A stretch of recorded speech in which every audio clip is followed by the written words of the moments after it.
तो हेलो दोस्तों, कैसे हैं आप सब। Welcome back to our YouTube channel pharma brothers, जहां पर हम लेके आते हैं कोई भी फार्मेसी रिलेटेड न्यू अपडेट। और जैसा कि आप सब जानते हैं, we were awaiting for RRB 2025 notification. और जी हाँ दोस्तों, रात को वो नोटिफिकेशन रिलीज़ हो चुका है। That was dated 9th of August। तो आइए ज़्यादा टाइम ना वेस्ट करते हुए हम वैकेंसी वाइज पूरा डिस्ट्रीब्यूशन समझ लेते हैं, एजुकेशन क्वालिफिकेशन समझ लेते हैं, पैटर्न क्या रहने वाला है, सिलेबस क्या रहने वाला है। तो A to Z डिटेल्स जानने के लिए आप हमारी इस वीडियो में बने रहिए। तो आइए शुरू करते हैं।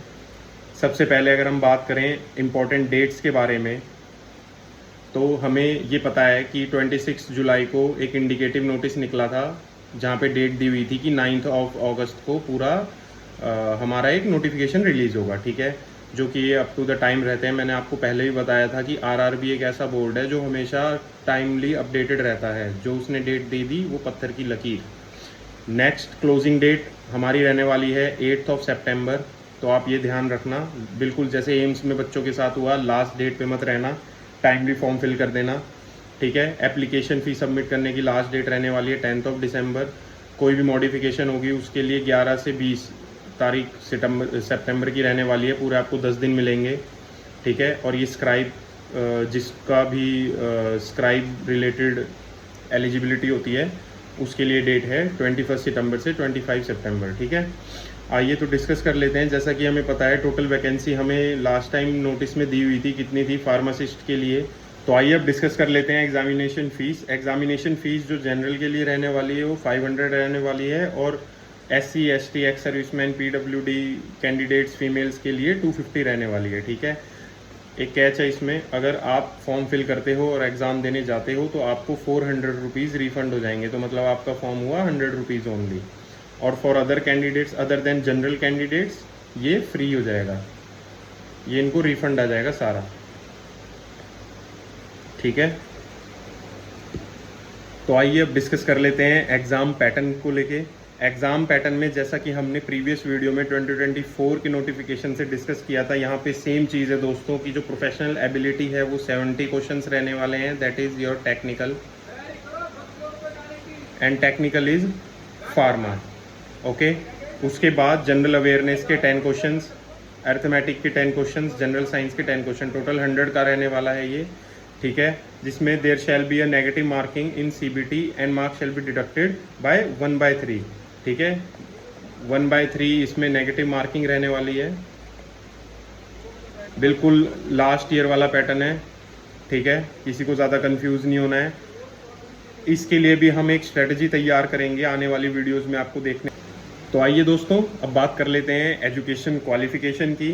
तो फार्मासिस्ट के लिए जैसा कि आप देख सकते हैं एजुकेशन क्वालिफिकेशन रहने वाली है 10+2 इन साइंस और its equivalent with diploma and registered pharmacist और bachelor of degree with registered pharmacist. मतलब डी फार्म और बी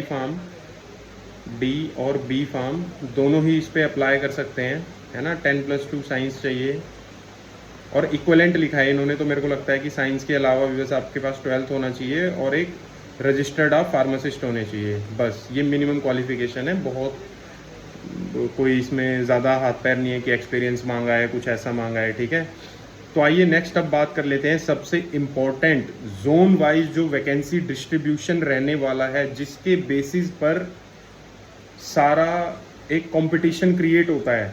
ठीक है, एक बार ये हम डिस्कस करने के बाद एक बहुत ही मेजर पॉइंट हम डिस्कस करने वाले हैं इसके बाद। तो आप जुड़े रहिए हमारे साथ, जिससे कि हमें थोड़ी क्लैरिटी हो जाएगी, थोड़ा कन्फ्यूजन जो भी क्लियर है कि हमें कौन से जोन से भरना है, किस में कितनी कट ऑफ जाती है, वो सब अभी हम डिस्कस करने वाले हैं। ठीक है, तो अगर हम बात करें अहमदाबाद आरआरबी अहमदाबाद जोन की, तो फार्मासिस्ट के लिए यहाँ पे नेट वैकेंसी है 7।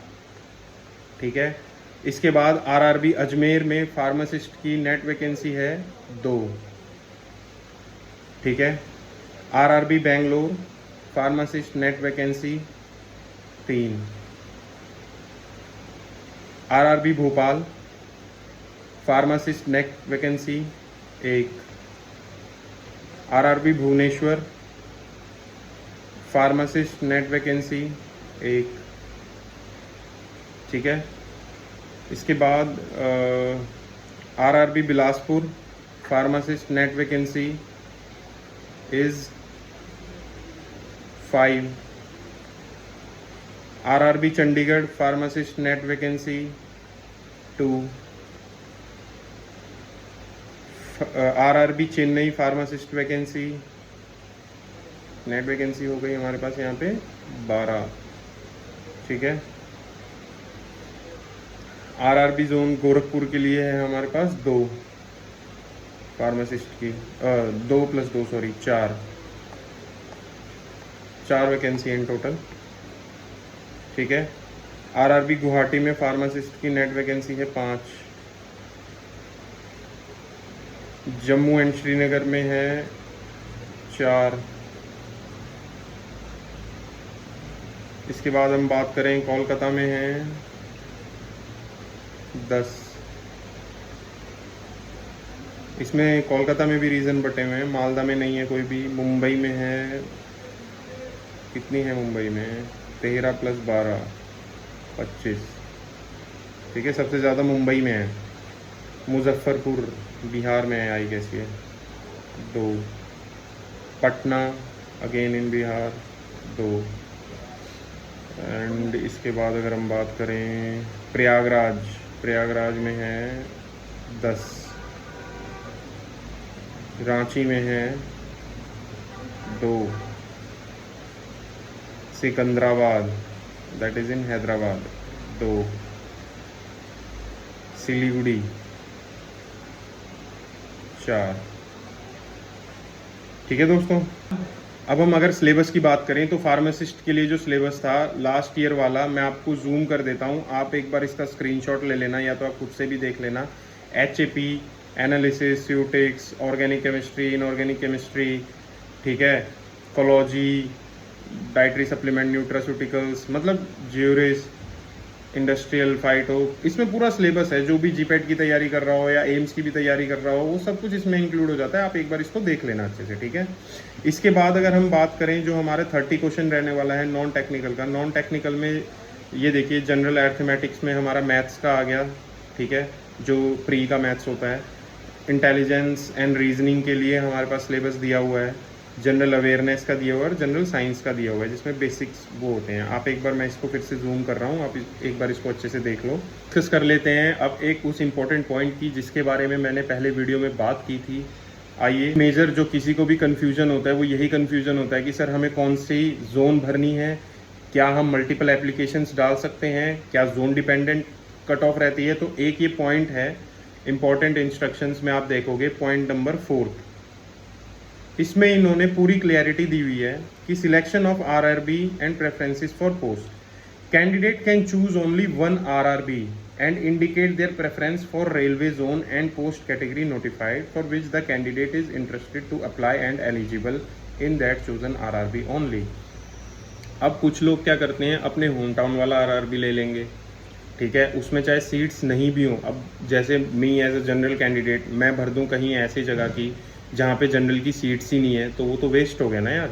तो आपको हमेशा ये चीज़ देखनी है कि आपके आसपास कौन से जोन्स हैं जहाँ पे इफ़ सिलेक्टेड आप जॉब कर सकते हैं, ठीक है। तो उसके अकॉर्डिंग ही आपको जोन सिलेक्ट करना है और वही ही आपकी प्रेफरेंस मानी जाएगी at the time of filling this form. जो भी आप जोन भर देते हैं वो आपकी ऑटोमेटिकली प्रेफरेंस सेट हो जाती है, ठीक है। Second cheese, multiple application to different RRB or same RRB will lead to rejection of all the application. Any attempt to submit more than one application by candidate against the CEN shall result in disqualification and debarment from the recruitment process। इन्होंने सीधा लिखा हुआ है कि अगर आप ज़्यादा दिमाग लगाओ कि मैं सोच रहा हूँ मैं चंडीगढ़ में भी भर दूँ, एक गोरखपुर में भर दूँ, एक एप्लीकेशन यहाँ पे भर दूँ, ऐसा नहीं चलेगा। अगर ऐसा इनको पता लगता है, जो कि ऑब्वियसली पता लग ही जाएगा, बिना आधार के भर ही नहीं सकते हैं, इनका AI सिस्टम सब कुछ चेक कर लेता है, ठीक है। तो अगर इनको इन्होंने फिगर आउट कर लिया तो आप, एक तो आपका एप्लीकेशन रिजेक्ट होगा, that is a different thing, but आप डीबार भी हो जाएंगे। आप आगे भी अगर कोई वैकेंसी निकलेगी तो भी आप शायद 5-7 साल तक के लिए डीबार हो जाएंगे, आप वो भर ही नहीं पाएंगे, ठीक है। तो आप इस चीज़ का ध्यान रखना, जो भी आप जोन सिलेक्ट करोगे, जो उसमें सीट्स होंगी उसके बेसिस पे ही कट ऑफ आएगी। हर जोन की एक अलग कट ऑफ होगी, उसके बेसिस पे ही कंपटीशन सेट होगा। अब आगे की अपडेट्स के लिए आप जुड़े रहना, कुछ भी इससे रिलेटेड आपको पूछना हो आप कमेंट्स में पूछिए, और भी जो भी डाउट्स हैं आप कमेंट्स में लिखिए, हम उसके ऊपर एक और वीडियो बना देंगे। और अभी हम एम्स CRE 2025 की PYQ सीरीज़ हमने चलाई हुई है टिल 24 अगस्त चलेगी, क्योंकि 25 और 26 को तो एग्ज़ाम ही है। तो उसके बाद हम शुरू करेंगे RRB के PYQs, और इसके बारे में जितना भी हमारा सिलेबस है हम कोशिश करेंगे कि हम क्लासेस भी स्टार्ट करें। तो आप जुड़े रहिए ऐसे ही हमारे चैनल के साथ, हमें लाइक करें, हमारा पेज फॉलो करें, सब्सक्राइब करें, सपोर्ट करें। Thank you.